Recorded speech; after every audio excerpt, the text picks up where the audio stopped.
mukhang she really crossed the line. Oh, ito yung sinabi ni Sandro. As a son, I cannot stay silent. No? Bakbakan na ng mga anak to. Her bizarre, I cannot stay silent. Her bizarre temper tantrum. Bizarre. Bizarre talaga. Oh, kakaiba daw. Ang kanyang kakaibang temper tantrum has been condemned by a nation horrified from such displays of insensitivity towards the dead and cruelty to the living. Grabe. Ang social mambash, no? Going ballistic was perhaps the self-therapy she prescribed for herself. Ang galing. Yung iniinsulto ka na pero feeling mo pinupuri ka pa din. Ayun, no? Going ballistic was perhaps the self-therapy she prescribed herself. Ganon eh. Baka naisip niya, uy, kailangan ko ng outlet sa stress ko sa buhay ko. Ganon. Baka masyado dun deep para kay Sarah. Oo, alam niyo naman yun eh. Bobo yun eh. But she crossed the line, sabi. Let this be an opportune time to remind ourselves that we must not take our mental health for granted. Parang may PSA pa yun, no? Public service announcement. Let this be an opportune time to remind ourselves that we must not take our mental health for granted. This public service announcement is sponsored by Representative Sandro Marcos. Diyos ko. And that above all else, I sincerely hope she is okay. Di mo mararamdaman na parang, uy, parang sinasabi ba niyang baliw ako? Ganon. Ano ibig niyang sabihin? Oo, na take care of our mental health. Ano ibig niyang sabihin? Baliw ako o baliw yung mga tao sa paligid ko? Ito yung actual na statement. Medyo mahaba. Let this be an opportune time to remind ourselves that we must not take our mental health for granted. And above all else, I sincerely hope she is okay. Sana po, okay lang po siya. Sorry, nakakatawa kasi yung statement. Ako, tawa ko ng tawa, pero nakakatawa kasi yung statement ni Sandro eh. Oo. Sana po, ay okay lang siya. As such, I still wish the Vice President well. Ultimately, her success, like the President's, will be the success of our nation as a whole. Ito pa, gusto ko rito yung huli niyang sinabi, oh. May she find the peace of mind and mental clarity that seems to be eluding her. Sa Tagalog, sana ay matagpuan niya ang anong peace? Kapayapaan ng isip at malinaw na kapayapaan at malinaw na pag-iisip na parang hindi niya maatim. Na parang hindi niya makuha. Sabi ni Monique, sabi ni Music Zone, asan na? Barda with class. Oo, social barda guys. Oo, 'di ba? Kung mambabarda ka lang naman, wag ka na bumaba sa level nila. Malaking development ito. Kasi mga kotsero, alam naman natin pagdating sa side ng mga Marcoses, ano yan eh, sanay na sa batikos yung mga yan. Sanay na sa batikos yung mga yan, hindi na yan hindi na yan tinatabla ng batikos eh. At lalo tong si Sandro, lumaki siya after 1986 EDSA Revolution. Lumaki siya sa panahon na ang last name nila talagang binabash ng majority ng mga Pilipino. Para bigla-bigla siyang magsalita ngayon. Bigla siyang maglabas ng statement ngayong araw na to tungkol sa mga naganap nitong Lunes. It's a big deal. Big deal yun.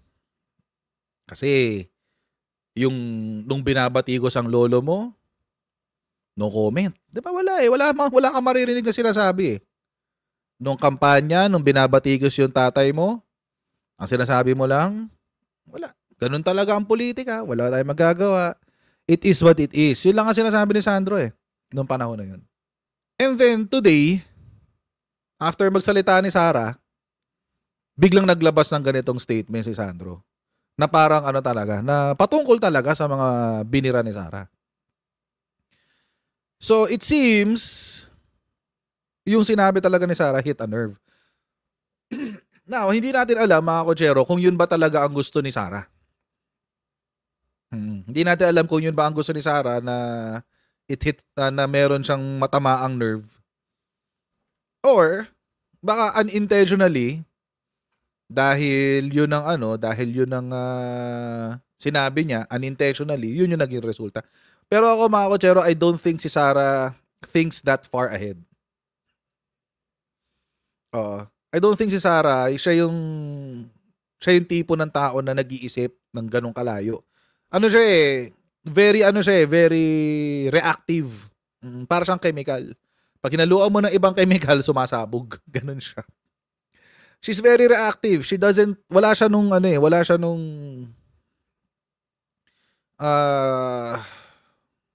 hindi siya forward thinker eh.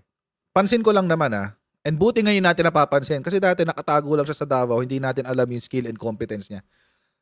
But now we can actually say na she's not presidentiable at all. We can confidently say that now. Hindi ko alam kung naka-follow kayo kay Adobo Chronicles. Ako naka-follow ako dun eh. Satire page lang siya, satire page. Satire page. Minsan nagbabasa talaga ako dito pag gusto ko ng mga walang satire ba? Satire. Mga patawang making fun of our current events. Ito yung sinabi niya. With a flair for irrelevance, Duterte now takes irreverent jabs at the Marcoses as if she's forgotten that unity was the campaign slogan that sat her in power. Real talk yan, guys. Kasi totoo to. Nakakalimutan yata ni Sara Duterte na kaya siya hinalal ng mga tao ay dahil sa platform of a united president and vice president. Olats na olat si Sara. So alam niyo yun, matatalo siya. Alam niyo yun. Kaya lang siya nanalo at kaya siya pumayag na mag-vice presidente dahil kailangan niya si BBM para ipagpatuloy yung presensya ng mga Duterte sa national. Other than that, wala na. So tama dito si Adobo Chronicles eh. Tuloy, panoorin natin itong sagot niya. Bumira din si Sara kasi kanina sa mga sa mga bumabati ko sa isa-isa niya eh. Si Remulla, si Escudero, si Coco Pimentel, isa-isa niya guys. Unahin na muna natin, dalawa kasi siya eh. One is legal, doon kay DOJ, and then one is a demand for a psychiatric exam doon sa House of Representatives naman. Okay. So, unang-una, ipagdasal natin ang Pilipinas dahil we have a Secretary of Justice na hindi alam ang batas. There is a big difference between talking about desecration a body and actually desecrating a body. Talking about desecration of a body is not desecration of the dead. Dapat sana siguro as a lawyer maintindihan niya yon kagad, but apparently sabi nga ng iba, pag mabilis ka, meron talagang mga mabagal ang pick up. Okay, doon natin umpisahan. Gusto ko yung statement niya, alam niyo kung bakit. Kasi lumalabas din na yung ifinlex niya na wala rong alam si pangalan nito, si Remulla sa batas. Eh parang kung si Remulla ay wala nang alam, ano pang alam mo? Parang gano'n. Bakit? Kasi mga kotsero, dun sa statement niya, ang sinasabi niya kasi ganito. Iba yung actual na ginawa ko sa sinabi ko. Ganon. Lahat naman ganon eh.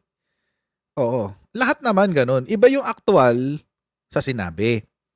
Halimbawa, pag sinabi ko na titigil na ako mag-live, does it mean na ginawa ko na agad yung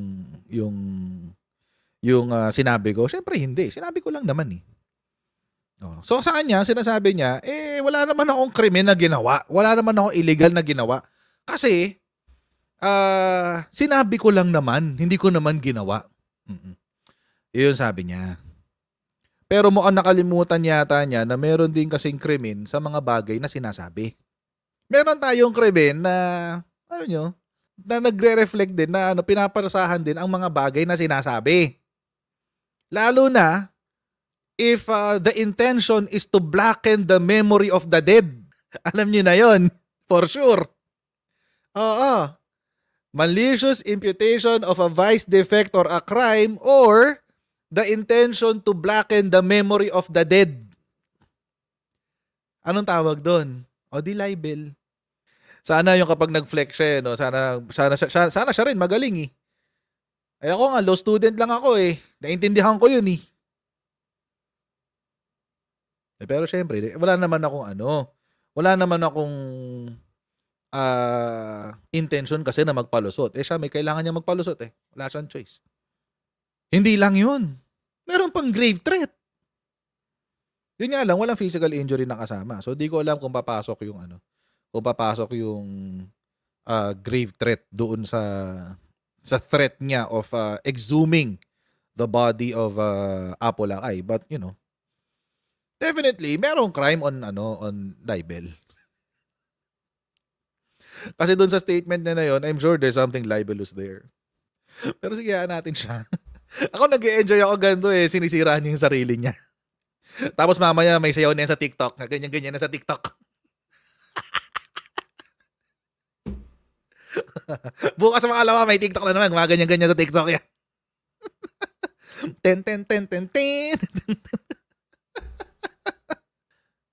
Tsaka hindi naman sinabi ni Remulla na kakasuhan niya kahit wala pang ginagawa. Ang sinasabi lang, may pwedeng ikaso sa kanya kapag ginawa niya yun, which is desecration of the dead. Tapos mamaya mamimigay na yan ng fishball sa Baclaran. Tuloy natin. So yan yon. And the next one is neuropsychiatric exam. Wala akong problema doon. Game tayo. I will call that neuropsychiatric exam. Okay. Pero, let us make this an election issue. Why? Yung young guns, I am sure kasi young sila, magpapa-re-elect pa yan. They are running as re-electionists. So, ang gagawin natin, 2 tests sa akin. Kasi sinasabi nila, unstable daw ako. Paningin ko naman sa kanila, unstable din sila. 'Di ba? Kasi bakit? Aatake sila, pag sumagot yung inaatake nila, nagagalit sila. Tinatawag nilang unstable. Para sa akin, unstable din kayo.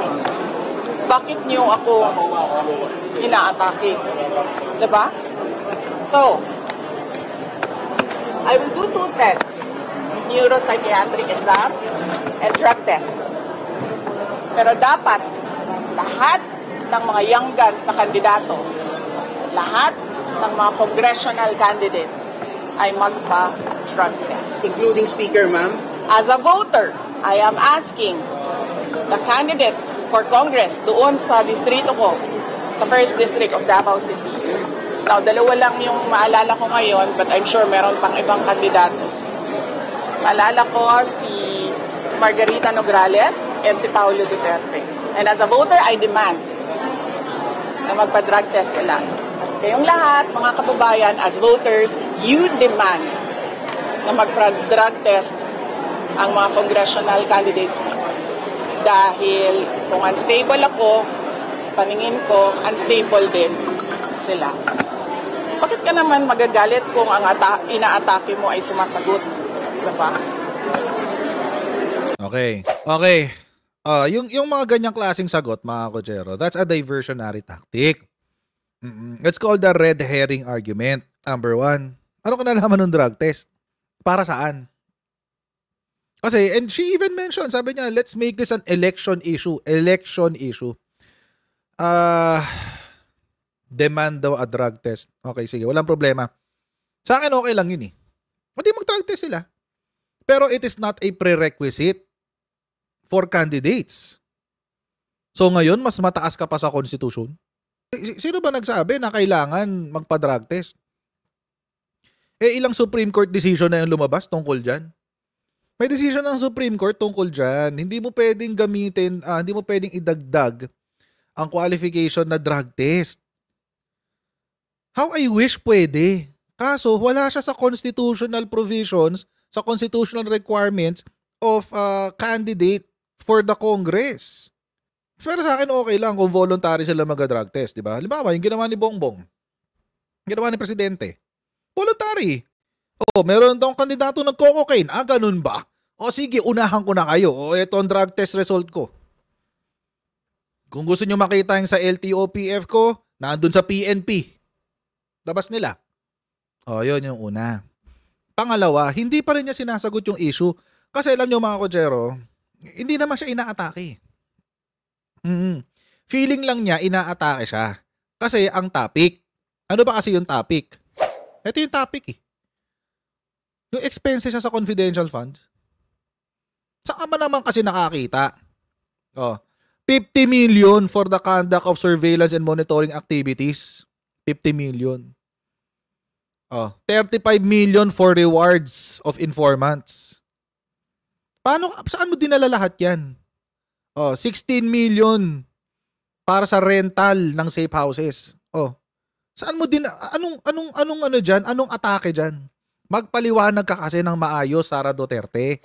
Sasabihin niya, sumasagot naman ako sa proper forum. Anong forum? Hindi ka nga umattend ng hearing, ayaw mo nga mag-oath Ito si Sara, talo pa nagpapaloto Talo pa niya yung PCSO dun sa mga binibigay niyang rewards The feeling of being attacked is different from receiving an actual attack.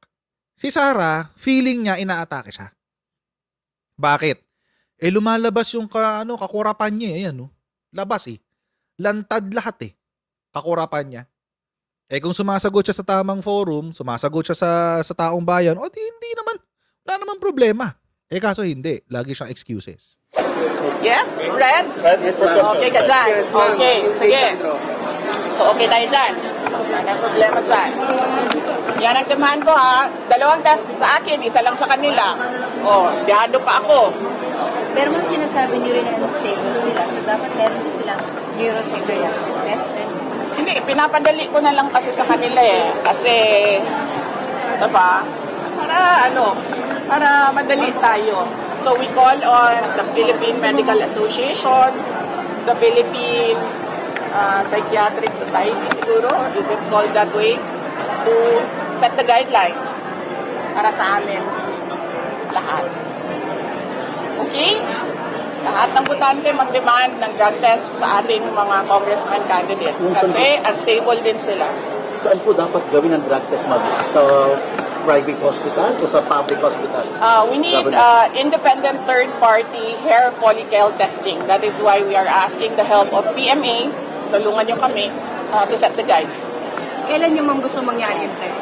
Pag kinol na nila, okay na tayo. Hindi pwedeng 3 months after kasi hindi magdodroga yan ng 3 months tapos na yung testing nila. So anytime. So dapat ngayon na. Ayun na. Magpa-drug test tayong lahat at dagdagan ko ang sa akin Pa-drug test na tayong lahat ngayon na kasi ngayon na ako ready. 3 months na akong walang gamit. Wala lang. Following her logic kasi siya yung nagamon Di ba? Following her logic. Naisip ko lang naman, di ba? Kasi sabi niya kanina, hindi after 3 months kasi syempre after 3 months wala na yung droga sa katawan nila. So ngayon na. So ibig sabihin, following her logic, kung babalik rin ko yung sitwasyon, siya yung naghamon ng drug test, baka kasi 3 months na siyang hindi gumagamit. Hindi ko sinasabing addict siya. Sinasabi ko lang, ganun yung logic niya. Ngayon na tayo mag-drug test, wag after 3 months. Baka kasi, di ba, hindi na siya, 3 months na siyang hindi gumagamit, so dapat ngayon na para bukas agad makagamit na ako ulit.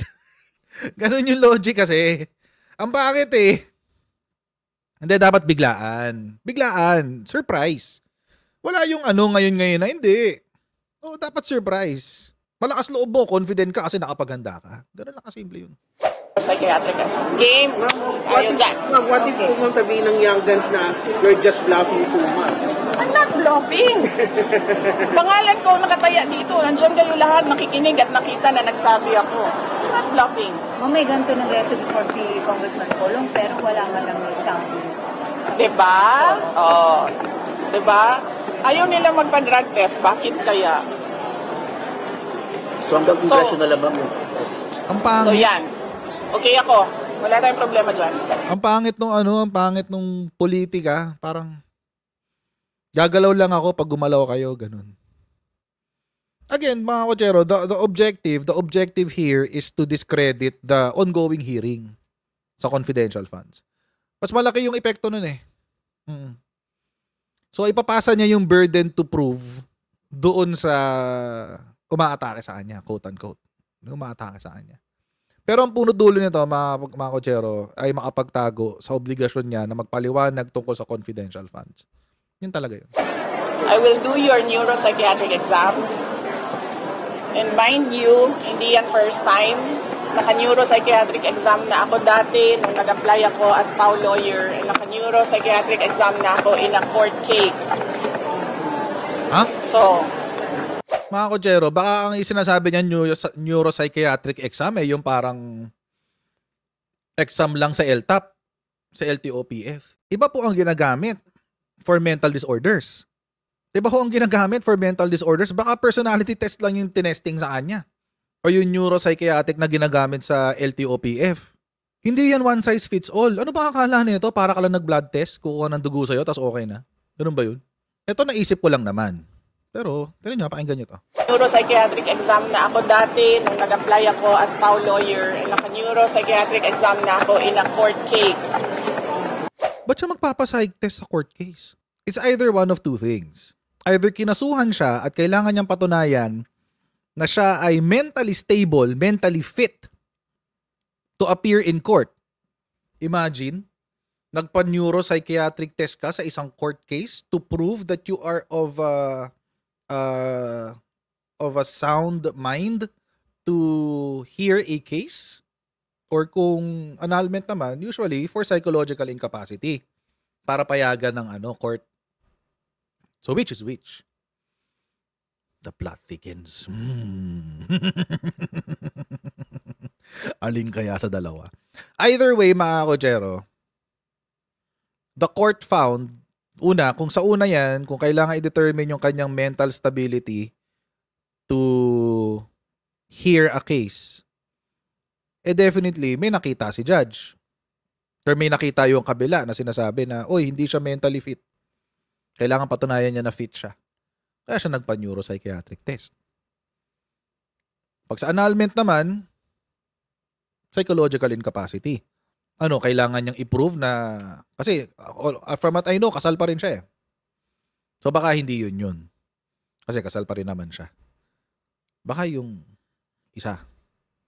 Baka kinasuhan siya, tapos isa sa mga depensa niya ay, or baka yung isa sa mga akusasyon sa kanya ay hindi siya mentally fit. So, pangatlong neuropsychiatric exam ko na ito, na kung sakasakali, Master na niya yung exam. mag-call nila ang DARE ko. Psych test Drug test sa now. inyo, dalawang Dalawang test sa akin. Yes. Ma'am, pero So, unstable, unhinged, unbecoming,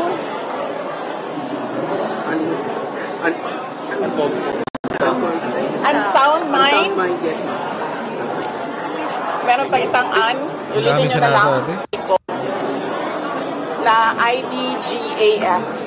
Ay, Nothing to lose. Ang problema kasi ngayon sa mga politiko, they have never seen a politician who has nothing to lose. They have never seen a politician na IDGAF.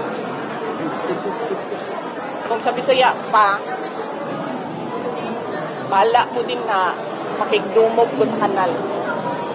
Yan ang problema. Kung wala, if you have nothing to lose, di pumunta ka sa hearing. Bakit hindi ka nagpupunta sa hearing? Wala palang mawawala sa iyo eh.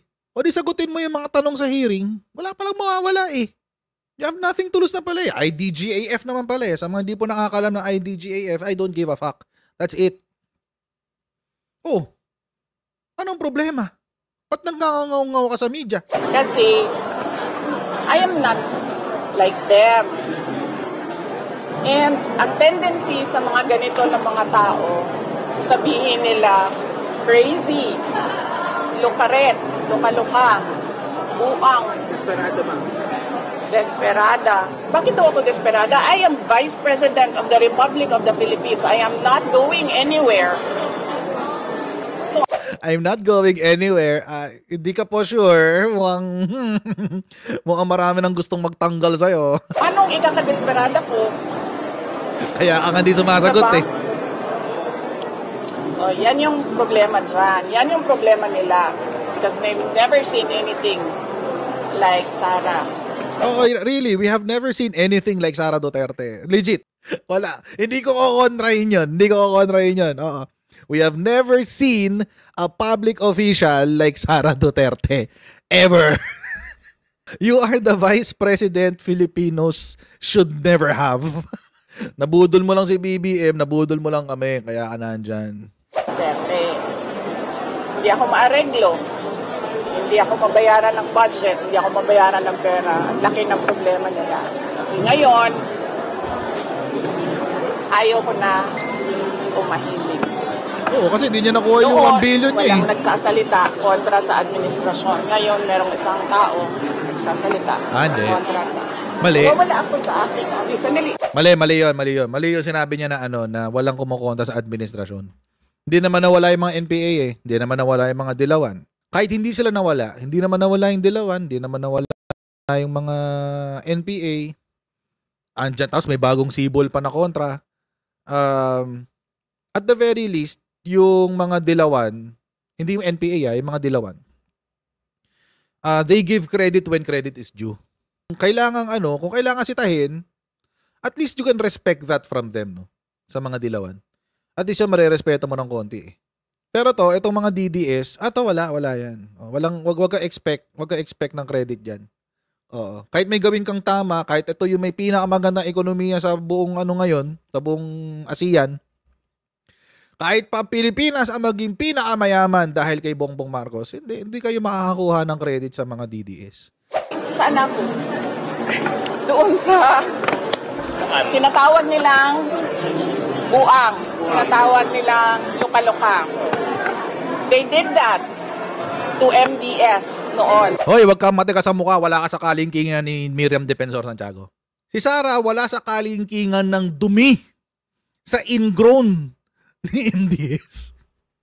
O may kumpara sarili mo kay MDS, Sara. As in, wala ka sa kalingkingan niya. As in, legit. Si MDS, mga kotsero, kaya siya sinasabihan na lokaret kasi she is too smart for her own good. She's way too smart. At saka kailangan manalo ni Ramos bilang presidente. Kaya yun ang pinropaganda nila.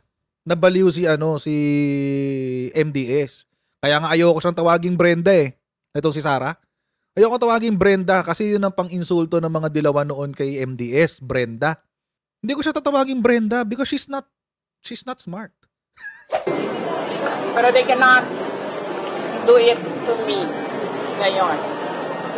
Lahat ng psychiatric exam na gusto ninyo, let's go. Gusto nyo pa, televised ang exam, ang tests. Hindi, bawal yun. Bawal yun. Hindi pwede yun. So you're also challenging them na hindi televised ang test? Oh yeah. Dapat lang. Dapat nakalagay yan dun sa guide. Ano nyo, Hindi pwedeng magsikreto-sikreto kayo dyan ng... Typical DDS argument, yung hihingi ng mga imposibleng bagay. O kasi pag hiningi mo yung imposible, syempre hindi mangyayari. Ganyan ang mga DDS eh. Hingi ng mga imposibleng bagay. Tapos para sa kanila, nanalo na sila sa argumento kasi hiningi nila yung imposible. Ang testing ninyo, ha? Ma'am, you said po na you're speaking against the government po. Are you positioning yourself as the opposition na po? Hindi, sila ang nag-aano sa akin. Sila ang nagtutulak sa akin eh. Sila Gaslight. Inaatake nila ako. Gaslight alert. Tapos, pag sumagot ako, nagagalit sila. Ginagaslight nila ako. No, gaslight alert. Deception. pinabayaan lang sana nila ako sa Davao, I was mayor already, I was unopposed.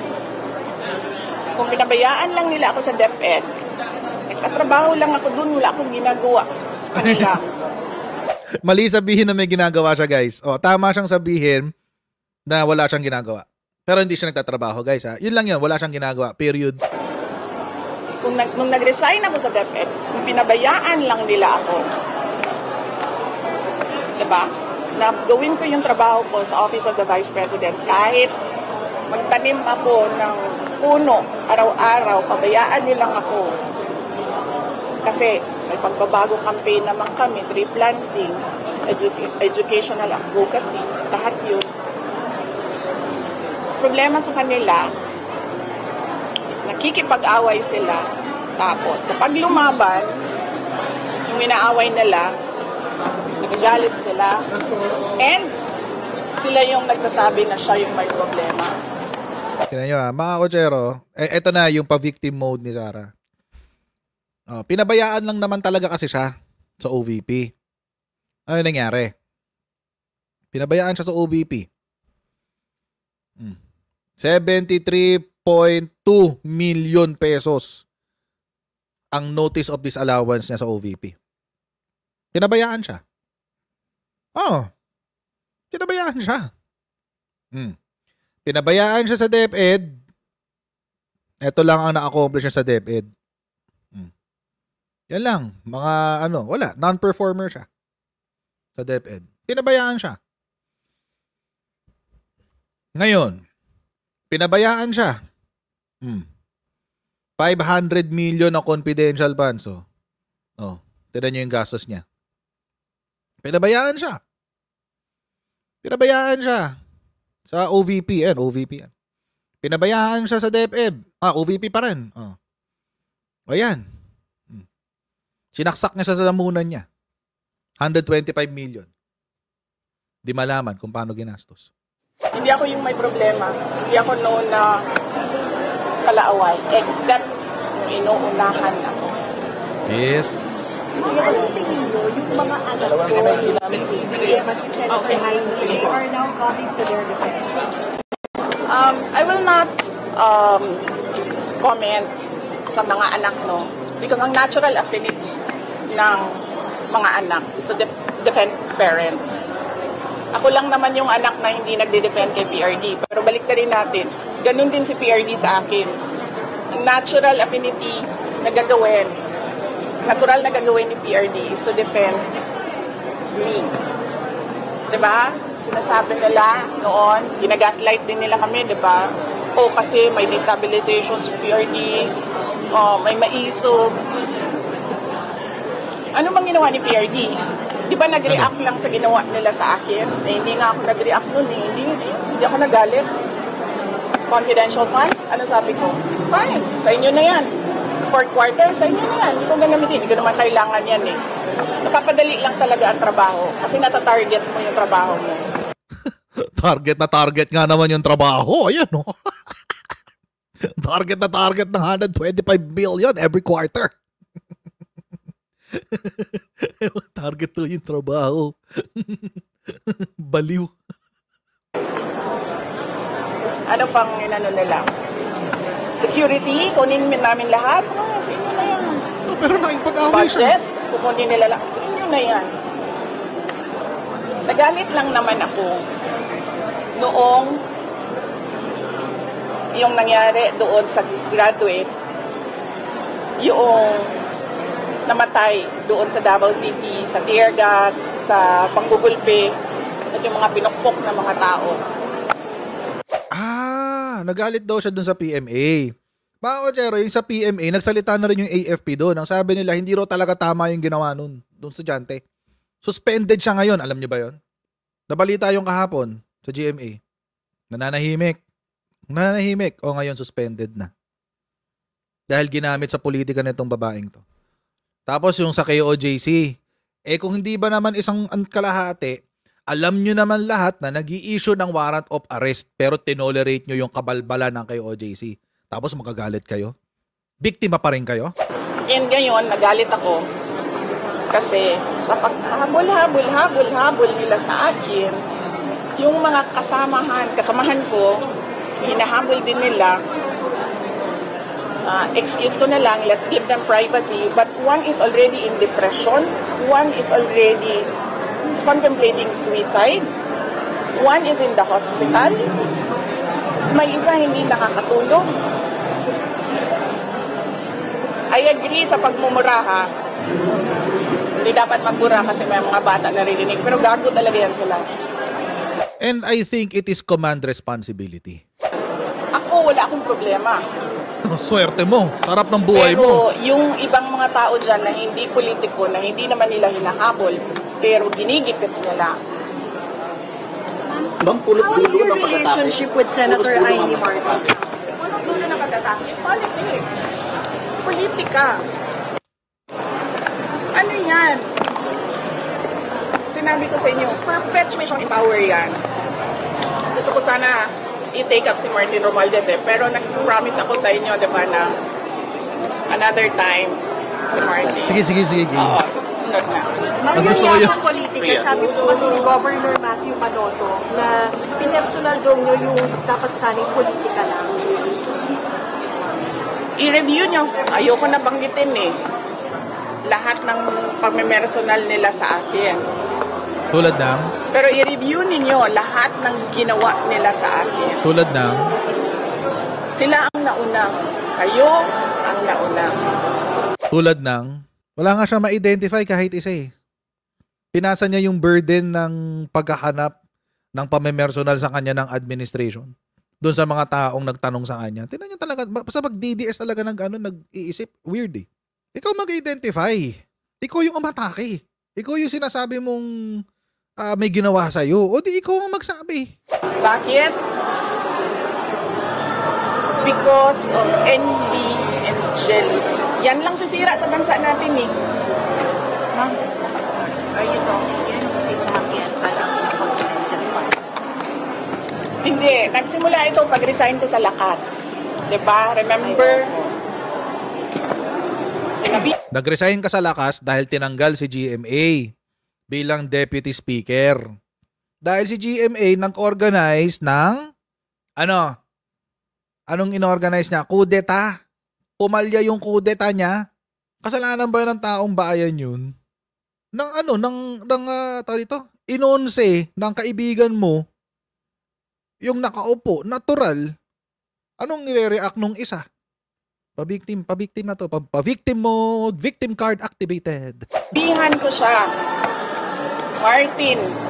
Sa ibang araw na. Kasi madami na kayong material. Ma'am, for the record, what is your relationship status with Senator Amy Marcos? And nag-usap na po ba kayo after that? After nung press con, tinext ko siya. And she was cold. Malamig. And then, meron siyang sinabihan ng common friend namin na naiinis siya sa akin at kay BBM. And then, sinabihan ko yung common friend namin, sabihin mo sa kanya, huwag siya mainis sa akin at kay BBM. Mainis siya kay Lisa at kay Martin. Kung naiinis siya kay Lisa at kay Martin, bakit ang bunto ng galit niya kay BBM? You're barking up the wrong tree. O di sila yung birahin mo, ba't mo dinadamay si BBM? Lalo't ba't mo dinamay si Apo Lakay? Nananahimik yung tao, walang ginawa sa'yo. Pero ano ba, friendship over na ba kayo ni Senator Amy? Or ano ba, it's just a phase? No, hindi ko alam. I cannot speculate on what will happen tomorrow. But as far as you are concerned, ano si Senator Amy sa iyo? Para sa akin, she's a senator, she's a friend. I did not attack her. Alam niyo kasi ito si Remulla, nandun siya sa legal desecration of the dead. Sabi ko nga kanina, di ba? Talking about desecrating a body is not desecration of the dead. It is not illegal. It is taboo. Tabu siya. Meron sa atin dito, ayaw ang pag-usapan ng patay. Desecration of the dead is illegal. Ito yung argument of semantics eh. Parang yan eh. Parang ito yung drama niya doon sa witness tsaka resource person sa Congress eh. You're arguing semantics. Talking about it and actually doing it are two different things. Talking about the dead is not illegal. Totoo naman, wala naman talagang illegal kapag pinag-usap mo yung pag nag-uusap lang kayo tungkol sa patay. Oo. Pero if you talk about blackening the person's memory, it's already libel. Baka may inciting to sedition pa dyan. Iba yun. Kasi, mga kotsero, kahit meron tayong freedom of speech, meron tayo ding tinatawag na constitutionally protected speech. Yun lang yung yun lang yung pwede mong sabihin at gawin. And besides, mga kotsero, arguing semantics will not change the fact. Hindi magbabago ng pakikipag-argumento mo ng ganitong klase, arguing semantics. Yung fact na naisip mo yun sa kaibigan mo. Naisip mong gawin yun sa kaibigan mo. Naisip mong napagsalitaan mo siya ng ganun. Something may not be illegal, but it doesn't mean that it is not that it is acceptable. Pwedeng hindi yan illegal, pero katanggap-tanggap ba yun? Hindi. Kaya ngayon, minimize niya yung yung impact nung sinabi niya. Sinasabi niya, hindi yan illegal. It's taboo. Yun yung ibig niya sabihin. Meron sa atin dito, okay lang na pag-usapan ng patay. Diba? It's taboo for some. Hindi alam niyo mga kotsero, bulahan to eh. She's not just talking about the dead. Buti sana kung talking about the dead lang eh. Tayo pwede natin pag-usapan si Apo Lakay eh. Walang problema. If you're saying something that you intend to do, yung kasing sinabi niya eh, intention niya. May intention siyang pumunta sa libingan ng mga bayani at tukayin ng katawan ni Apo Lakay. Hindi na lang yun talking about the dead. Hindi na yun nag-uusap lang tayo to. Ang nag-uusap tungkol sa patay ay ganito. Naalala mo si Apo Lakay? Ang galing niya, no? Galing-galing niya presidente. Or halimbawa ganito. Pagdilawan. Naalala niyo si Apo Lakay? Grabe, no? Diktador, grabe. Yun. Yun ang talking about the dead. Nagtataka nga ako, bakit siya nilibing sa libingan ng mga bayani? Hindi naman siya bayani. Yun ang talking about the dead. Having the intent to exhume the dead, it's a completely different story. Hindi siya taboo. Baka sa ibang kultura, pwede yan, pero hindi din sa Pilipinas. Ngayon, kung okay lang sa kanya, hindi okay sa akin, dapat respetuhin ko na okay lang sa kanya. Hindi ko aatakihin yung tao. Bakit ko aatakihin yun? Yung paniniwala ko, hindi naman niya paniniwala. Parang Diyos lang yan. Naniniwala ka sa Diyos, ako. Hindi. Respetuhin mo ako. Na hindi ako naniniwala. Ikaw Layo ng argumento niyo. naniniwala sa Diyos, respetuhin din kita. Layo. Ang problem kasi dito sa kanila, when there is a person who is outspoken, who is outrageously outstanding, sinasabihan nila na weird, sinasabihan nila ng kakaiba, sinasabihan nila na outrageously outstanding dito sa kanila. When there is a person who is outspoken, who is outrageously outstanding, sinasabihan nila na weird, sinasabihan nila ng kakaiba, Weird ka talaga. sinasabihan nila ng crazy, insane, look at it. There's nothing wrong with me, I'm just different. Respetuhin nyo yung not different ako sa inyo. That's an insult to people who are actually different. Alam niyo mga kotsero, alam niyo meron kasing term na tinatawag na differently abled. Yun yung yung ang tawag doon, yun yung dating disabled. Ang tawag nila ngayon, hindi na siya disabled. Differently abled. Oo. Ibig sabihin, meron kang kakayanan pero hindi normal yung kakayanan mo. So halimbawa, mga bulag, yun, mga pipe, bingi, capable ka. Pero, it's different. Yung capability mo ay iba sa normal.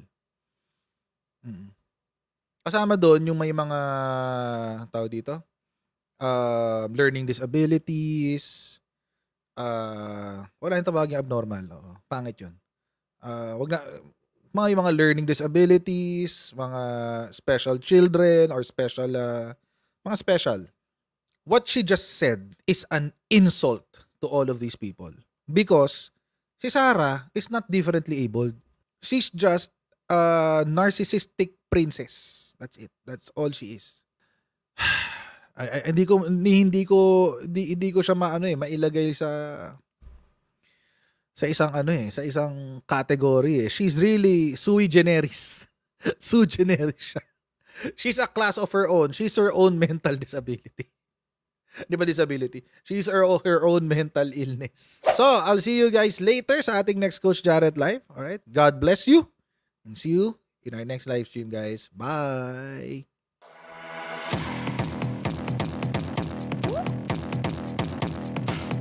Pag ganun, huwag natin gawing tanga mga Pilipino. Mas maganda kasi nasa lugar ka ng tama kaysa yung pinipilit mo yung pagkakamali.